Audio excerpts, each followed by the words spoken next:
అందరికీ నమస్కారం. గౌరవ ముఖ్యమంత్రి వైఎస్ జగన్మోహన్ రెడ్డి గారు గడిచిన 4.5 సంవత్సరాలుగా వైఎస్ఆర్ కాంగ్రెస్ పార్టీ ప్రభుత్వ ఆధ్వర్యంలో ఏ విధంగా తాడిత పీడిత వెనుకబడిన పేద వర్గాల వారి అభ్యున్నతి కోసం పాటుపడ్డారు.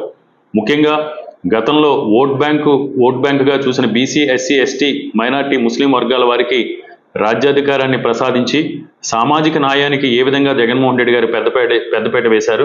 సామాజిక న్యాయానికి పెద్దపీట వేయటం ద్వారా అంబేద్కర్ గారి యొక్క ఆలోచన ధోరణి, జ్యోతిరావు పూలే గారి యొక్క ఆశయాలను, ఆలోచనలు కూడా ఈరోజు 100% కూడా అమలు చేసి స్వతంత్ర భారతదేశ చరిత్రలోనే సామాజిక న్యాయం అంటే ఈ విధంగా ఆంధ్రప్రదేశ్ రాష్ట్రంలో అమలు చేసిన విధంగా అమలు చేయాలి.